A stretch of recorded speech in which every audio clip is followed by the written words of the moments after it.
Well, guys, after almost 5 years, over 230 episodes, we've had some really good conversations on this show. And so this year, to celebrate Christmas, to give you a gift, we're going back into the archives and capturing some of your favorites and some of mine and re-releasing them throughout the month. This is some of the best we have to offer on this show. And so we're honored and excited to share them with you again on replay this Christmas. We'll be back again at the beginning of the year with more conversations, new guests, new topics, and some more fun. But for now, here are some of your favorites and mine. Merry Christmas and enjoy.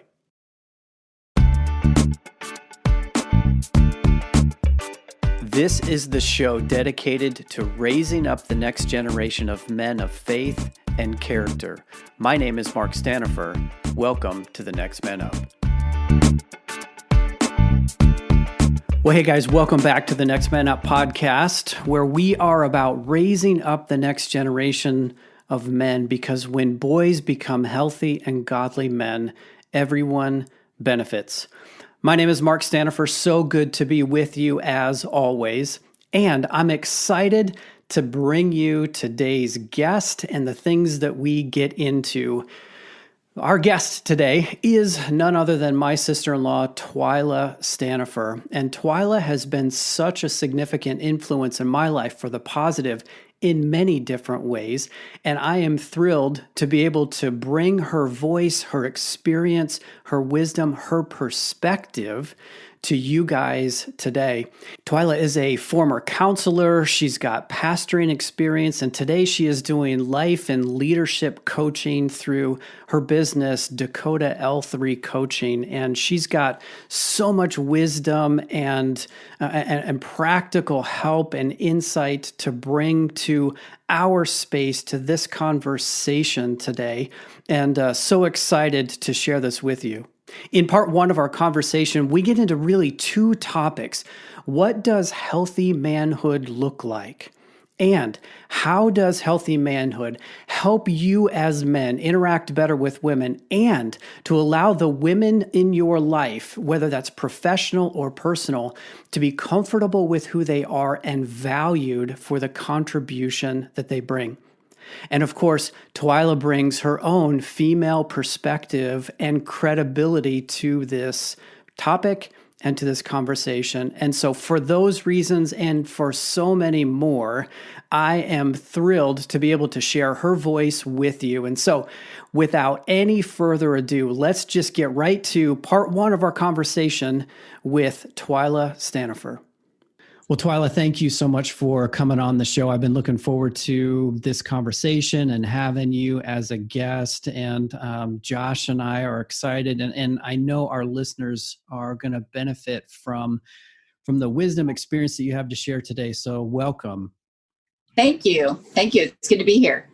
You know, we don't often have women on the show. And so thanks for coming and making an appearance here. Oh, I love these conversations. So I'm very, very excited to be with you today. And we should acknowledge up front that the last name does mean a relation. Twyla is my sister-in-law. And it's not just that's brought her onto the show, but that was an easy ask, and I think an easy answer, just given the relationship that we have and Twyla, what I know about you. Yeah, absolutely. And the topic for today, I'm so excited about what we're going to be looking at, and just being able to encourage men and obviously my brother and Josh as well. So yeah, this is good stuff. So your professional journey has had a bunch of different twists and turns, and you have various certifications and experience, but it seems like it's all just led up to what you're focused on today. Talk about that for a minute. Oh, absolutely. Well, I have to give credit to my first job. My first job was in food service. And it was there that I really started learning just the whole idea of different types of people and how to work with people and how to serve people and honestly, it's my go-to. I often will go back into food service just to get back to a healthy perspective. And also, I mean, my next job is going to be a Wesleyan approved bartender job, AKA a coffee barista. I've never done that before, and that's my next stop. But one of the things that is so great about some of those experiences is just to be able to interact with different types of people. And so all the way back to my counseling career, I spent 20 years in the counseling world, and predominantly I worked with couples, and then I also worked with individuals. But my first counseling job was actually as a college resident director. I was a dorm mom for 200 women. And I got to tell you, Mark, and Josh, that is a time in my life where I learned the most about men that I ever thought there was to know. It is some of the most priceless, and I couldn't pay money for that kind of experience of the things that I learned back then with walking with those women and just at that time of their life developmentally. And it was just incredible. And then I went on, I was in full-time ministry as a counseling pastor and did a lot with sexual addiction for men and women and marriage stuff. But there was one time that I think is worth mentioning in our sharing today. The best compliment I ever received as a counselor was I was seeing a client who was in law enforcement. And number one, that is rare because the men that are in that field, just like our military men, have to be on top of their game to keep themselves safe and keep us safe. And so to let their guard down and sit down and talk with a counselor is just a huge thing, right? And it was such an honor. But the compliment was when he referred to me to one of his coworkers who was another male law enforcement officer, and he, in fact, came to see me. I told him, out of all of my career, and I get chills even talking about it, that is the best compliment I've ever received, because they trusted me to look into their lives and to sort through some things with them. And so that was really, really cool. And then in the last few years, I've moved into coaching. And my ministry career was predominantly in a world with men, honestly. And so it's been really cool over the years and challenging at times. I've worked with some men that weren't very honoring of women, and that was challenging. But I don't think they had dads who were listening to podcasts like this to try and help their sons act and behave in a more godly way, to be honest with you. That those things go years back, they just don't happen. Right. But I've worked with some incredibly godly men. And because on the level of leadership that I've been on, there's not a lot of women in that. And so it's been really cool in that. And so I do coaching with leaders and individuals and couples. And Mark's exactly right. All of my work over the years has kind of come together. And I was always open to a door that God would open. And I mean, whether I've worked in doctor's offices, I've worked in a variety of different places, senior centers and all kinds of things. All of that has come together with my coaching today. And it's really, really cool. I had a blue collar dad that worked in blue collar work his whole life, an incredible man. And then I had a mom who was a teacher. And I feel like because of my experiences, I can connect with a variety of people. And that probably goes back to, my service work at McDonald's, just learning how to engage with all types of people. So anyway, there's a lot there, but I definitely have a rich history of experience that God is now tapping into and doing some really cool things. So, yeah.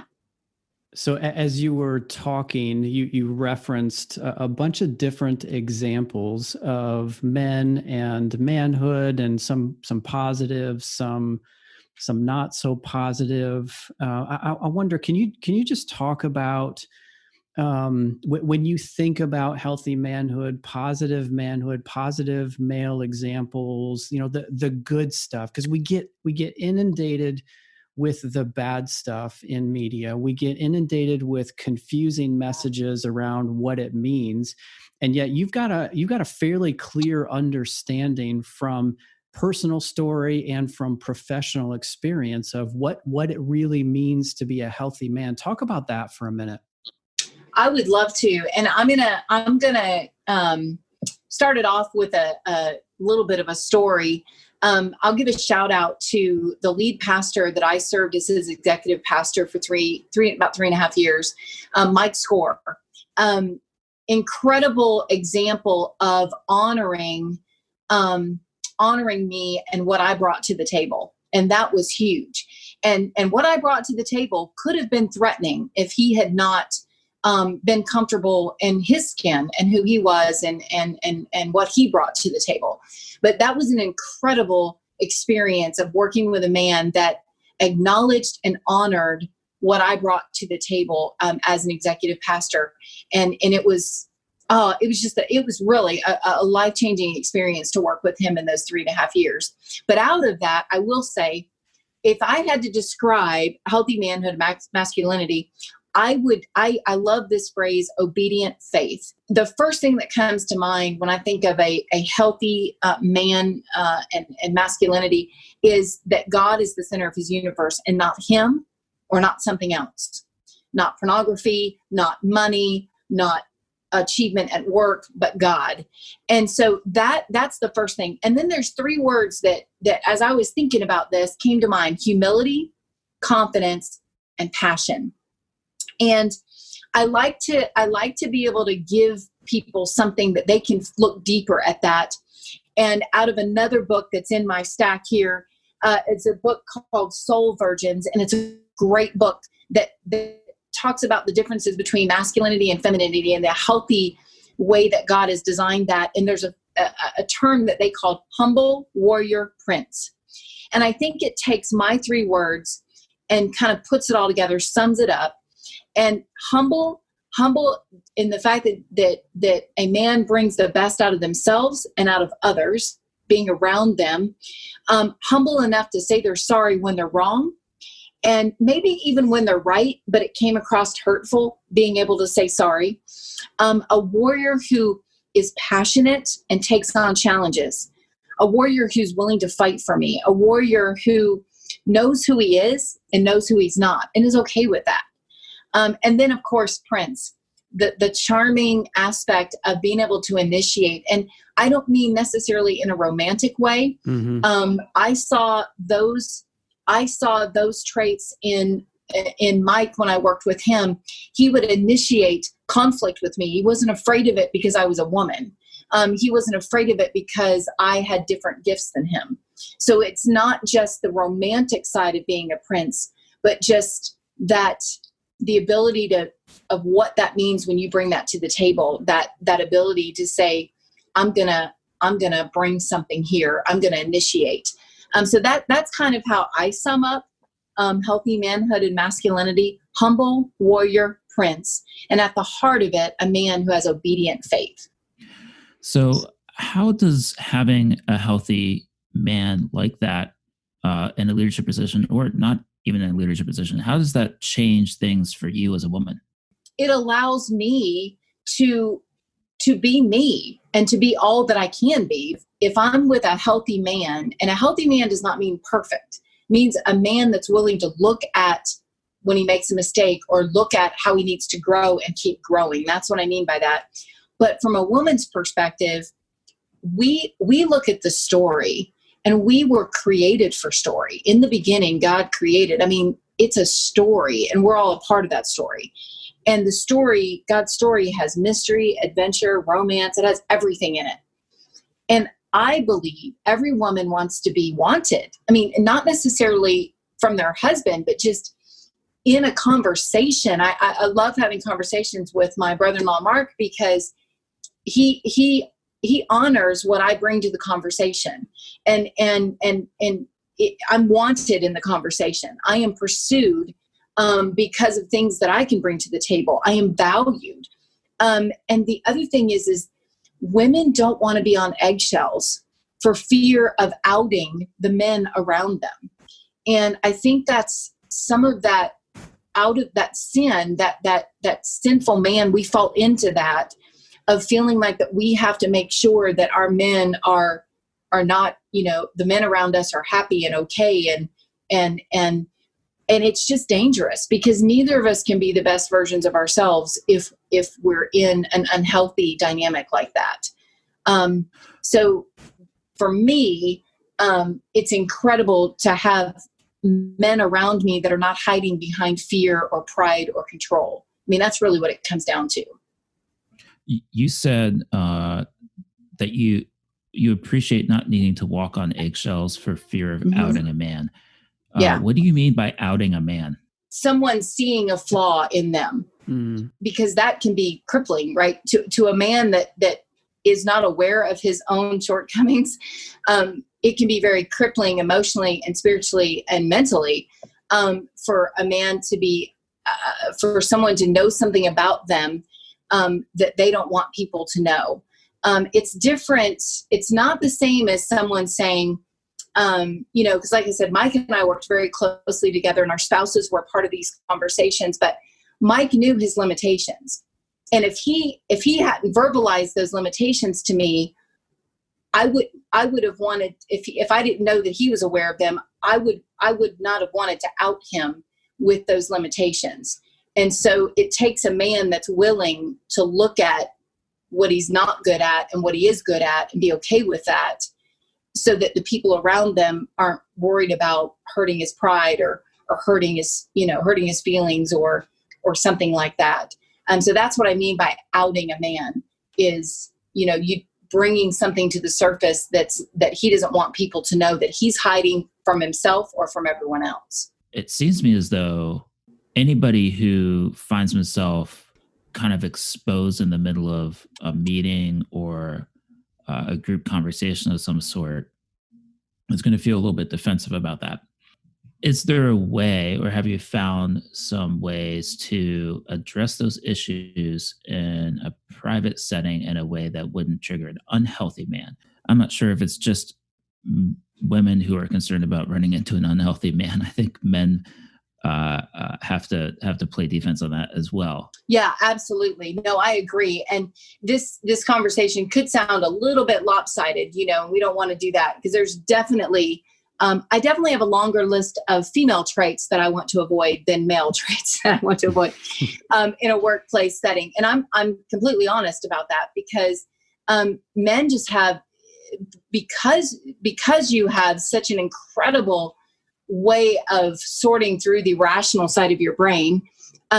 It's sometimes, most often, less challenging to sort through something like this with a man than with a woman, because women bring their own set of emotional lenses to the conversation first.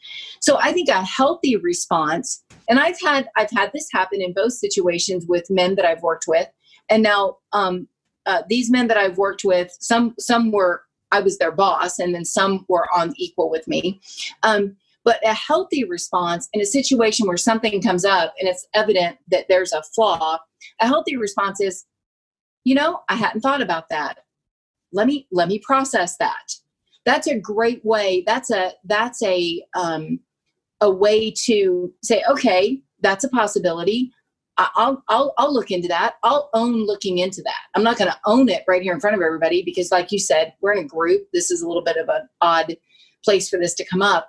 An unhealthy response would be to get defensive and go after the person that made the comment, if that makes sense. So to say, well, I didn't drop the ball. And by the way, even if I did, you dropped the ball twice last week, to turn it around on the other person.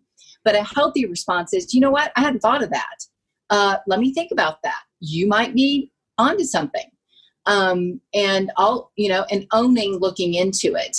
And then in private conversations, what I've had with situations, I had one gentleman that was working for me, an incredible man, that somehow something got triggered in our conversation and he got angry. And of course, I didn't realize what was going on, and it was a private meeting. And he was going to leave the room. And I'm like, wait a minute. Whoa, whoa, whoa, whoa, whoa. I have more of an issue with you leaving the room than you getting angry. Let's figure out what's going on. And what we realized is he had come on to something that he didn't realize was there. And so he wanted to get away from me. He wanted to get away from really everybody, but particularly someone that he saw as his leader and, as a boss. And there may have been a bit of a trigger because I'm a woman, but he sat back down and we talked it through. And it was he just had that emotional response. He didn't know what to do with it because something surfaced that he didn't know was there and he didn't like it.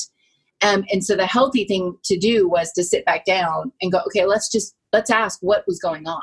What's going on right here? Because his emotional brain kicked in and he didn't know what to do with it. And so his rational brain was like, get out of this situation because we don't know what's going on here. And so that was kind of a powerful, I've seen some really cool things with men that are working towards being healthier, and what they've allowed in their close connections and their conversations. Twyla, I like how you have taken an affirming and encouraging approach to males, to men, and at the same time challenging them to set the bar higher. Don't just, like in the example that you just shared, don't just walk away from this, confront it.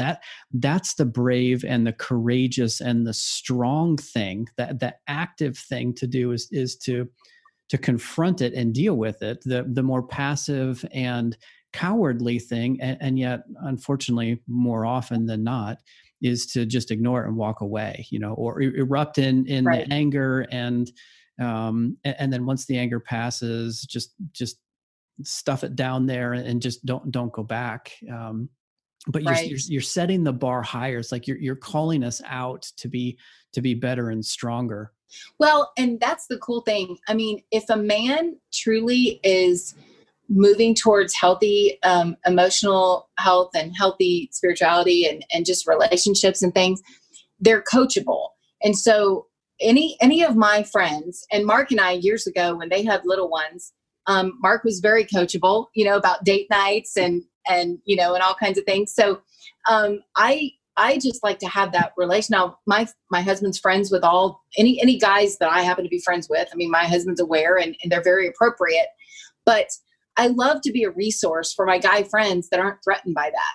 So if they say, okay, Twyla, I need an idea. I want to do something for my wife. I want to do something for my daughter or my son or whatever. And they're coachable. It's so fun to be in a relationship like that. And even to goof about things and to say fun things and, hey buddy, you got a date night tonight. Try not to say anything stupid today. Okay. It's just fun stuff, right?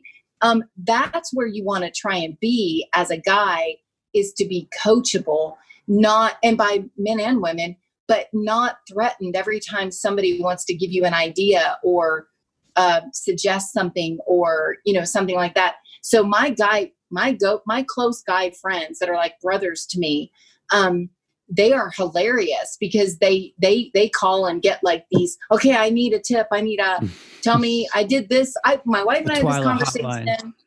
What's that? The Twyla hotline. Yeah. I mean, they'll call and walk through a conversation they had with their wife and they go, okay, shoot straight with me. And I'm like, you were being a dork. I mean, what are you thinking? And so it's kind of fun to have men in your life that aren't threatened by that. And they do the same to me. These same friends will call me out one of them particularly did when I was being disrespectful to Chris and they saw it. They call me out, and so it's kind of cool to be able to be coachable by our friends and family. But anyway, sorry, I get excited. No, it's good. You've used threatened quite a bit. There was a word that you also used.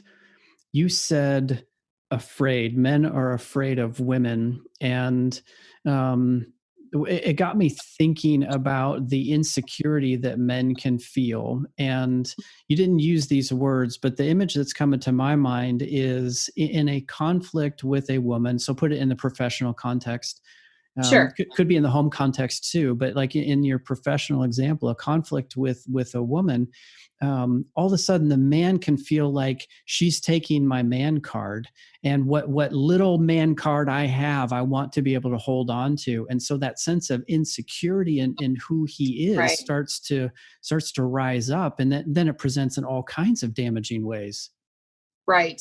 Well, and I'll tell you, the biggest thing that happens between men and women that the man card is threatened in this situation is when the man comes to the conversation in the rational side of his brain and the woman comes to the conversation in the emotional side of her brain. And if you think about it in your own experiences with your daughters, with your wives, with people you've worked with, the situations that they're most challenging to get over was when you were both coming at it from completely different ways of thinking, rational versus emotional. And if you compare it to a time when you brought the emotion and they brought the emotion and you had a fight, usually we get past those a little quicker. But it's when that's when men, I feel like, when I say afraid, that's what most leaders that I work with, men, and they have women that work for them, the most challenging and the most fearful thing in that is having a conversation with a woman and she starts crying and gets emotional and can't tell him what's going on. And honestly, guys, sometimes women don't know what's going on. And that's true. There are times when they do. There are women that manipulate and use that. But honestly, that's when the man card, I believe, is so threatened. Because when emotions come into it, men don't know what to do because they can't predict it. There's nothing rational that they can, if I do 1, 2, 3, then I'm going to get 4. It doesn't work that way. And I think that's where that man card gets threatened. And there has to be a willingness and ability to engage in that vulnerability and figure some of those things out. And there's some coaching questions that you can get in your pocket, in your toolbox to use with the women in your life that will help those situations be less threatening. But that's what I mean when I say men are afraid of women. It's that we don't know we don't know what's going to come out of that emotional side of your brain, and we don't know what to do with it. Yeah. So play that situation out just a little bit longer. You're in that situation. You're feeling threatened. I'm feeling threatened as the man. Right. What's a good next step there, and maybe a good question to keep that going without just turning away from it and never dealing with it? Sure. The number one go-to question, and this works in reverse as well, but the number one question is, can you tell me what's going on? Something changed and I don't understand what's going on. In other words, take the student seat, but you're not giving up the man card. You're not saying I can't do anything. I'm useless. I don't know what to do. You're saying I don't know what to do because I don't know what's going on. So a great first question is, can you tell me what's going on? Or another way to say it is can you tell me where's the emotion coming from? You're not asking them to state the emotion because they may not know what it is, but you might be able to get them just to tell you where it's coming from. And it could be coming from someplace that you have no idea, that you had no idea that's where it would be coming from, right? And then so those two questions, can you tell me what's going on? Can you tell me where the emotion's coming from? Are two fantastic questions. And if you saw my video that I posted yesterday, I had a complete meltdown on Saturday. And it was definitely an emotional meltdown. My husband hasn't seen it in years.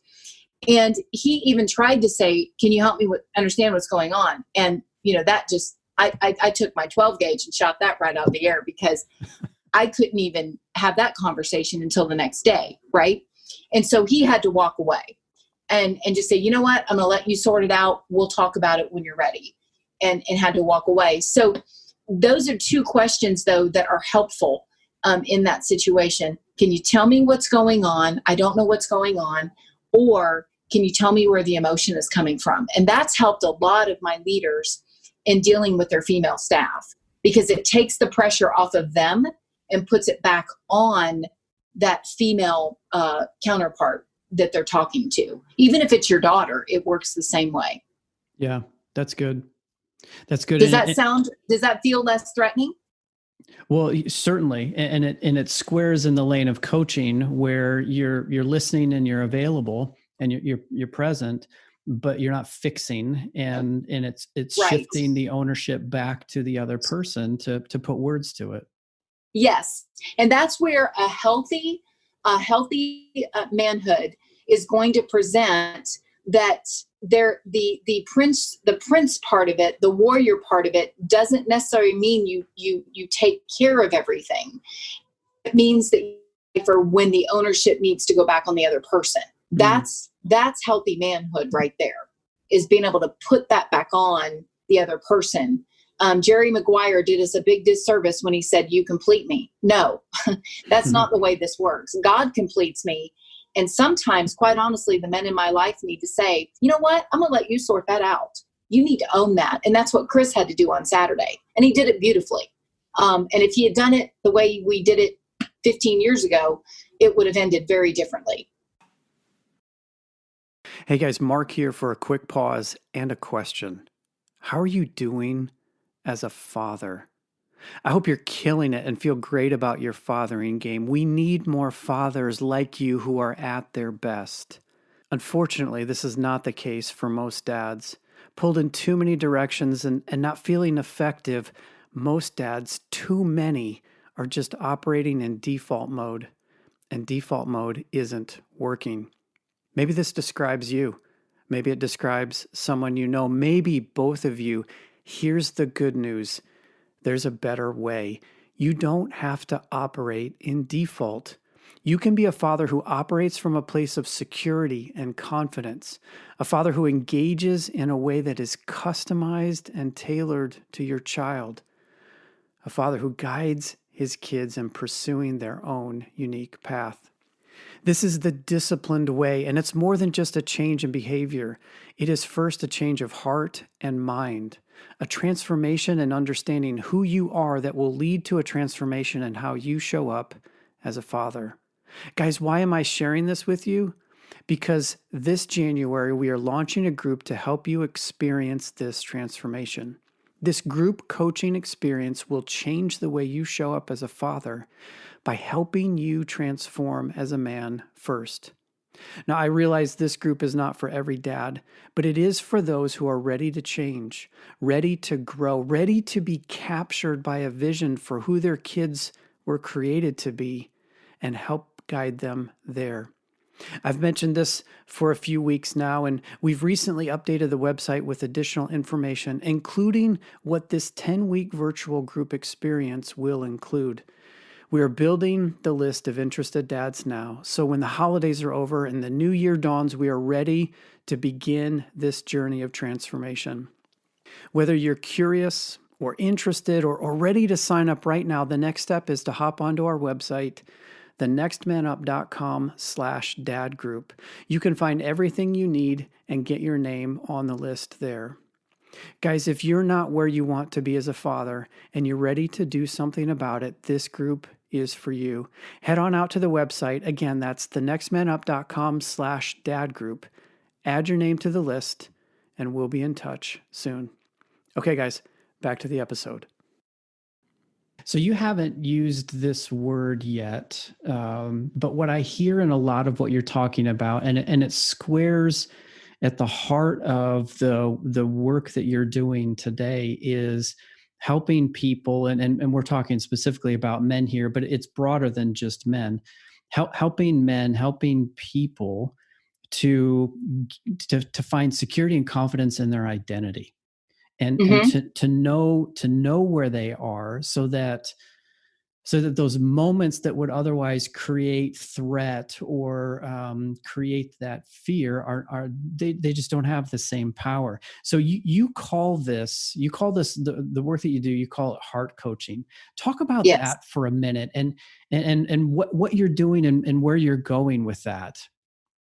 Okay, so as I mentioned before, I've been 20 years in this, 20 plus years in the counseling ministry or counseling work.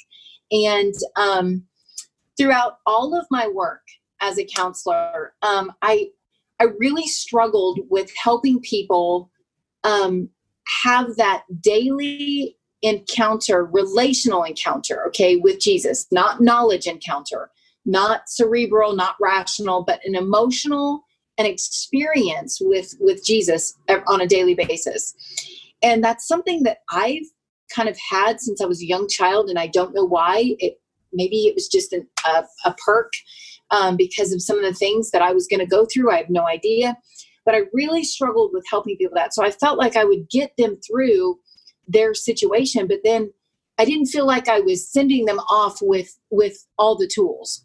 And I came across this a few years ago, and I have a high need for justice. So one of the high desires that is a part of my uniqueness is a desire for justice. And so with a story that is incorporated a health journey that's been crazy and resulting in infertility and us not being able to have children and losing a brother at the age of 9 in a very sad way, things like that. You can imagine this desire for justice has gone out for a spin, right?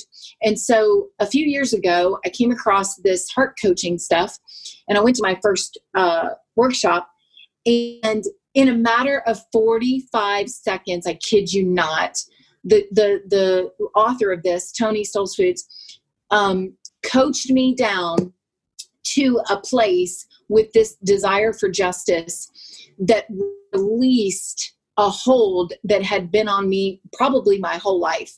And it was incredible. And he didn't know hardly anything about my story.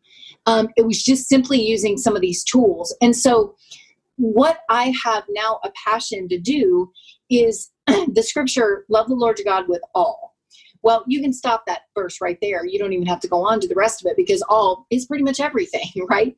So my hope and desire is to help people, men, women, couples, leaders, to evaluate and assess their all. And what do they need to look into further? And behind our ability to love with all, there are things that feed our behaviors and how we present in our current situation. And a lot of those things are unconscious, and they're called beliefs, okay? We all operate out of a system of beliefs, and they are based out of emotional memories. They're based out of experiences. They're based out of, we do it that way because that's the way we've always done it, generations. And I have found that if I can help people identify the belief behind what's going on, then they can, number one, assess the belief and see if it's actually true. If it's not, they can redefine the belief, right, with God's help and with wisdom and input from others. And then they can begin operating out of that new belief.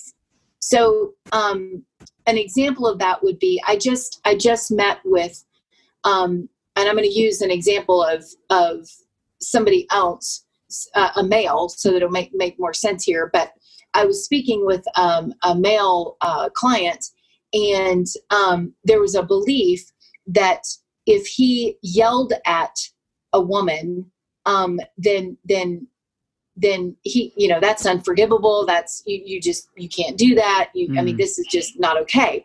And I said, boy, that sounds like a belief statement. I wonder if that's true. Let's take a look at that and see if that's true. And so we sorted through that, and it was connected to some other things from his, childhood and growing up and things like that. But as it turns out, that belief was not true. So with God's help and with some coaching and some outside encouragement, he's able to rewrite that belief and now wants to begin operating out of that new belief. And what I found with men is that, men in particular, because you all are so incredibly able to keep things in that rational brain and use them to the best of your ability. And unfortunately, some of those beliefs are not correct. They're not true. But if we believe that all women are emotional wrecks and you can't have a conversation with them when they become emotional, then that's going to affect your relationships if you're operating out of that belief. If you believe a man that doesn't work 75 hours a week isn't a man, then if you're operating out of that belief, then you're going to project that on all kinds of things, and that could be a dangerous belief. If you have a son that doesn't go into the same career that you have, that you're a failure, that's a belief that needs to be challenged. So I think that understanding our hearts, understanding our deep desires, like for me, a desire for justice, and inviting Jesus to fill that desire rather than trying to get a spouse or a job or a shopping spree to fill a desire. But learning those tools. So that's kind of where my work has led me now, is I can't have a conversation too often with people without hearing belief statements in what they're saying. Because these belief statements can be absolutely debilitating or they can be life-giving, depending on if they're true and if they're based in truth. So yeah, I think and I do think our young boys that we're training up to be godly men and healthy masculinity, they pick up beliefs from day one. And, that is a risk. That is a challenge. That is a weight that our dads, particularly our moms and dads particularly, carry with their children, is helping them create their belief systems.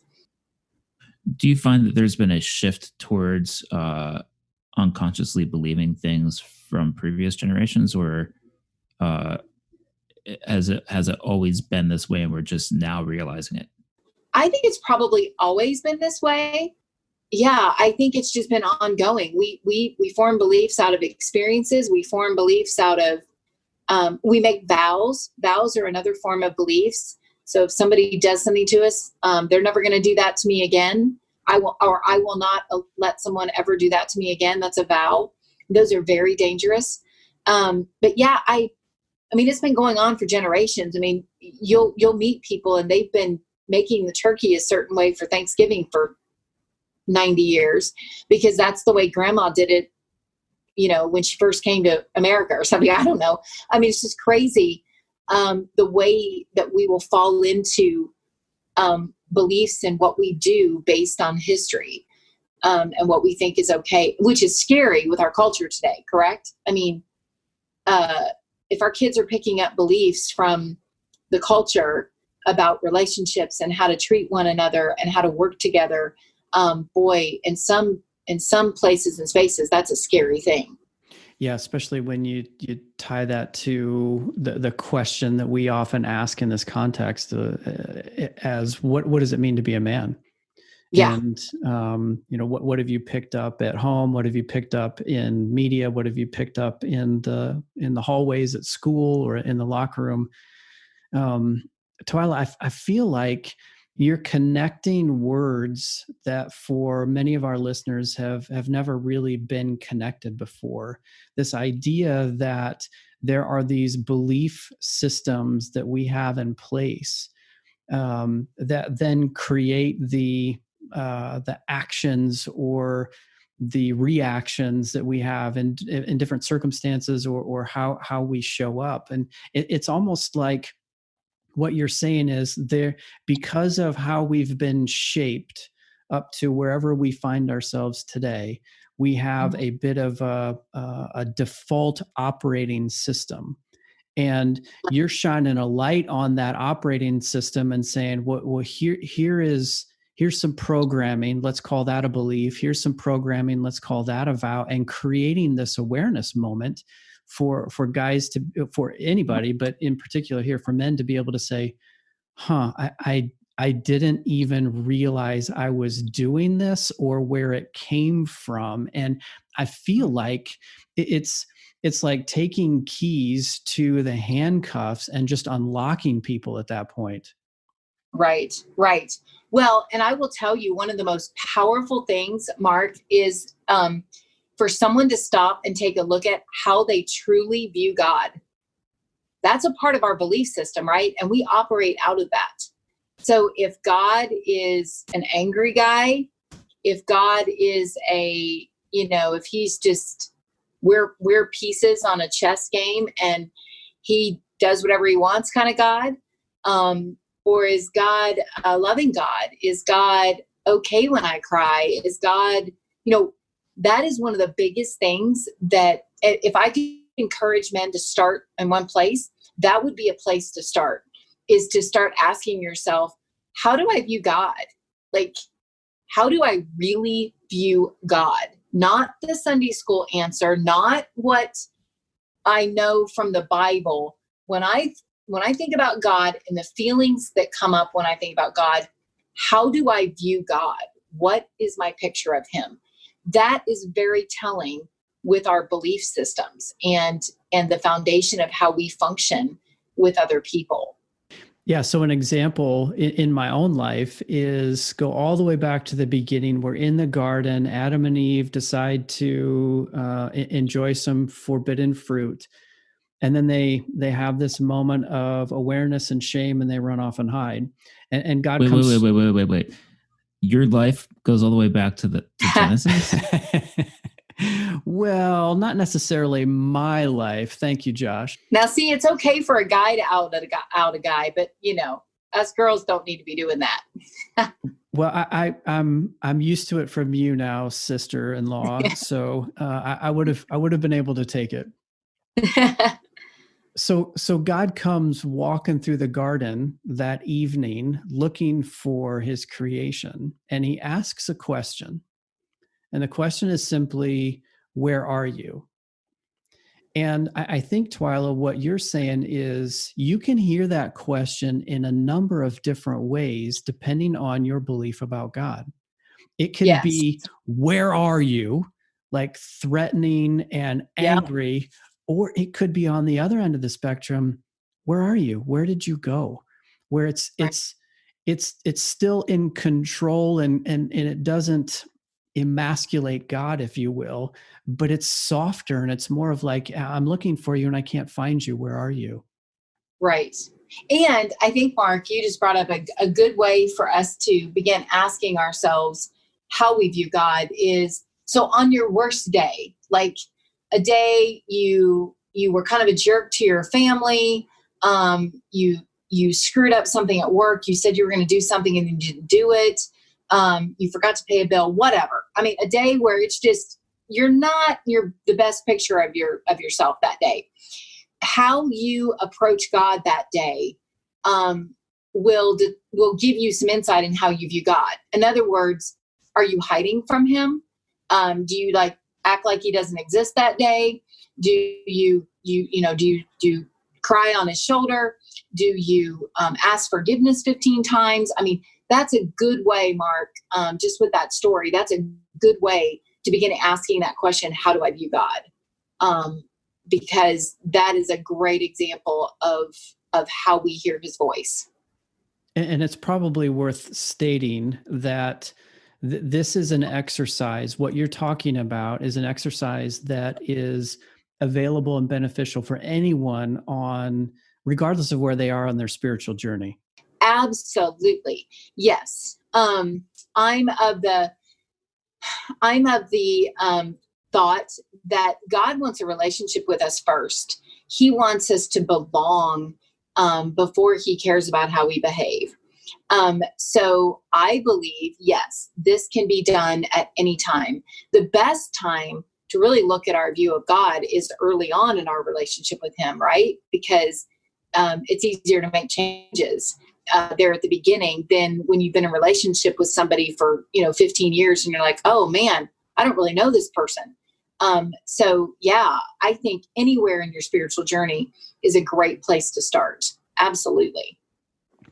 So Twyla, I'm thinking about the dad who is like, boy, I probably have some work to do here.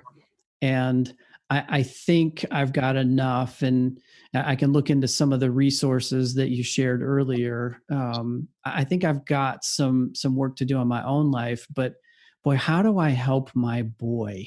I really want to get him off on the right foot and not not to send him out into the world with these belief systems or assumptions that he's going to have to work through.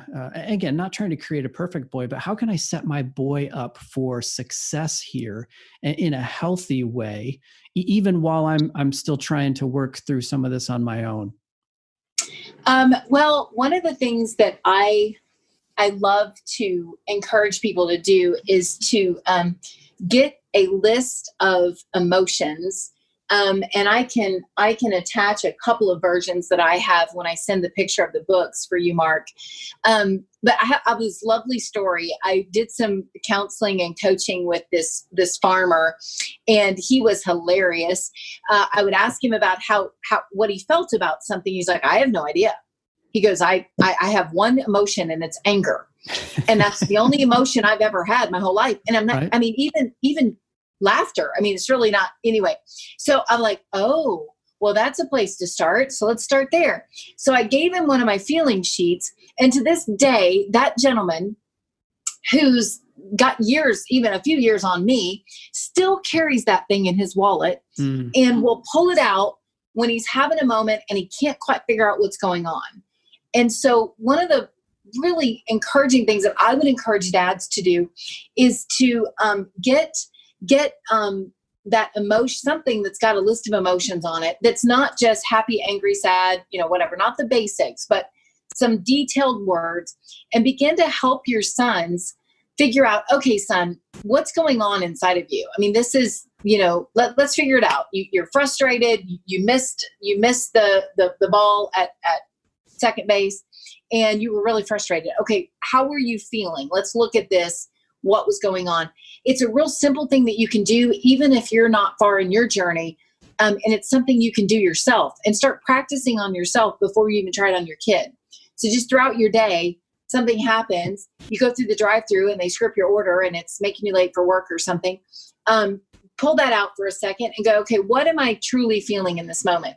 The first step you can do that is really, really good for these young men is to help them identify their emotions, because you're wired to think in that cerebral, rational side of your brain, but the emotional side of your brain is really what feeds that the rational side of your brain. That's what's underneath that, right? And so it's powerful to be able to define and describe what you're feeling. That's one of the first things that I would tell dads to do. So some practical tips to add on to that. Okay, not only just the emotion part is, number one, use the coach approach. Okay, like, us coaches, we don't own the coach approach, right? Coach approach is just simply helping them find the answer and not giving them the answer, right? That's a consultant, right? I make more money as a consultant and I don't even care what they do with it. But I'm not coaching them, right? I'm giving them the answer. Don't do that. You want to be the coach, right? And so you coach them towards the right answer. Don't tell them, but help them find the answer, right? So coach approach is really good, and it takes the pressure off because you don't have to have the answer. It's fantastic. Another thing that I would encourage you to do is to look for opportunities in movies, in songs, in videos. Look for opportunities to have conversations with your sons. I'm going to throw out a couple of movies that I think are dynamic for young men. The first one is Miracle. I love this movie. And if I was following you dads around and I would see you have an incredible moment with your son that is, just helping him become the man that you want him to become, I would have a whistle in my mouth. I would blow the whistle and I would say again. Now, if you've not seen the movie, you won't understand that phrase. But the movie is all about the reality that we're not training for a fight. We're training for an ongoing fight. We're training for the long haul, not just a fight, a battle. We're training for life. And that movie is incredible. It's all man. I mean, it's a man's movie. I watch it all the time because I want to be reminded that I'm not training for just one thing. I'm training for life. And if I want to get the fullness out of life, I've got to get that whistle and say again. It's an amazing, and it's got a little history in it, right? 1980 Olympics. It's incredible. Yeah, so, it's a great movie. I agree. Another movie I love is Zootopia. And there's a song in there called Try Everything. If you've got younger men in your world, Zootopia is a great movie. There's a lot of great moments in that, and you can talk about some really cool things about not giving up and keep moving. If you've got older sons, Titans, remember the Titans, or the movie 42, incredible opportunities to talk about manhood and history and things that were going on. There's a lot more that you can tap into. Another idea I had from Throwback Thursday, from yesterday, is pull out pictures of yourself when you were their age, or maybe when you were a little older, a little younger. And I don't know, talk a little bit about, man, I can't imagine what it would be like to be 13 again. I mean, dude, I just don't even know. So pull out some of those old pictures, begin having conversations, and don't feel like you have to have all the answers when you come to the table. If you don't have the answer, you can do one of two things. You can say, son, that's a great question, and your dad's going to find an answer, and I'll be back to you. Or you could say, you could answer the question with a question. Well, son, what do you think about the sky being blue today? Is it blue or is it not? I mean, you could turn it back on them and ask a question. Don't hide from or avoid these moments with your sons because you don't have to have the answer, because your answer is going to be different than their answer because they are uniquely wired in a different way than you. But if you could come with a few questions and in a few tools in your toolbox, you could come equipped, but you don't have to have all the answers. Yeah, totally. And you're also in that moment modeling that manhood doesn't equal know-it-all or have all the answers. Absolutely. Or pretending that you do when you don't really in the end. Yeah. And if you don't know, just say, that's a great question. I got really good at saying that as an executive pastor because, oh my goodness, there was days I didn't even know what was going on. And I would say, that's a great question. I'm going to have to get back to you. Well, Twyla, this has been fantastic. I know you mentioned a couple of resources, and instead of going through all of those here, I'll take your recommendations and package them up and put them out as part of the release of this episode. But it's been really, really good. It's been eye-opening for me. Just listening to you process and talk and connecting some dots, and I'm in the coaching space, and I've been doing a lot of this work for a while. I can imagine that there's a lot of guys that are like, this is really interesting. I probably need to spend some more time here. What would you say, just by way of encouragement for guys to really press into this and take the challenge and be courageous and do the work here? Well, it's interesting when you said that about the resources that we're going to post those. I pulled out one that I believe if you wanted to press in and lean into this topic a little bit more and maybe get some confidence and some encouragement through another story, there's a book called The Traveler's Gift. And it is actually a required reading for my 360 wellness review that I'm going to be launching here in the next few months for everyone to read before I will work with them. Because the first decision that's outlined in this book by Andy Andrews is called The Buck Stops Here. And it's just an incredible book. And my husband, it's one of my husband's favorite books. So it's not a girly book, so to speak. But it's just got some cool stories about men and history and just an encouragement that you can do this. And I believe, the men in my life and the men that I know my brother-in-law, Mark, would be ministering to and Josh would be reaching out to, I believe you can do this, but I do believe that we need as many resources and as many things as we can. So if it means doing a couple of coaching sessions with some crazy female coach that you've never met, but you heard her on this podcast thing, yeah, go for it. If it means having a conversation with Josh and Mark about taking this further, go for it. If it means reading a book or listening to something that you've never done before, go for it. Get outside of your own self a little bit and get some confidence and some encouragement, because you absolutely can do this. You were created to do this. God called you to do this, and it's an absolute privilege. But at the same time, it will scare the bejeebies out of us when we realize the responsibility that those around us have on us. And so I just want to encourage you, take one step. You don't have to take 10, but take one and keep moving in the right direction. Keep doing something small. If you read something like The Traveler's Gift, do one chapter and then maybe sit on it for a few days and then do another chapter. It's not a race, right? It's a marathon. It's not a 5K. And so anyway, that's where I would start, Mark. Yeah, that's great. We're in this for the long fight, and we, as the Next Man Up, are here to encourage you and equip you, fathers, as well, with conversations like this.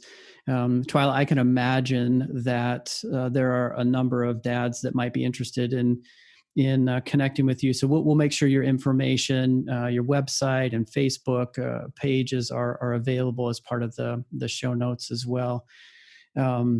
So thank you for just bringing your story, for bringing your energy, for bringing your experience to this. Thank you. You're welcome. And thank you, Josh and Mark, for just allowing me to shine in what I bring to the table and what I can offer with what you guys are doing. I think it's fantastic. And I'm glad that there's things like this happening out there. So thank you very much. So dads, as you're processing this conversation, it's been about an hour or so. If you've made it all the way, you get to this point, and here's that question again. So what? What are you going to do? There's been all kinds of practical advice, examples, probably things that hit a little too close to home if you're tracking with this conversation. But the challenge is there, setting the bar higher, leaning into what it means to be healthy and godly as a man, and then passing that to that next generation that you are raising up, that's coming behind you. What are you going to do? Pick one thing, like Twyla said, just one thing, take one step and move a little bit further down that path of what it means to be a healthy man. If you have questions, if you have feedback, if you got any comments related to this episode, or you just want to connect with us, you can get us at feedback@thenextmanup.com, or you can find us on our Facebook page. NMU Journey is the handle there. We'd love to interact with you, connect with you, and continue to encourage you on your journey. Okay, Twyla, once again, thanks for being with us. Josh, thanks for being my co-host today, and for helping me fly this episode.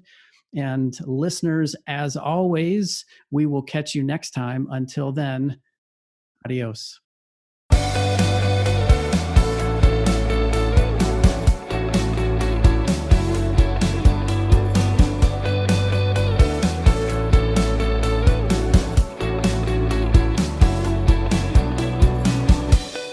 To send us your comments or questions, you can email us at feedback@thenextmanup.com.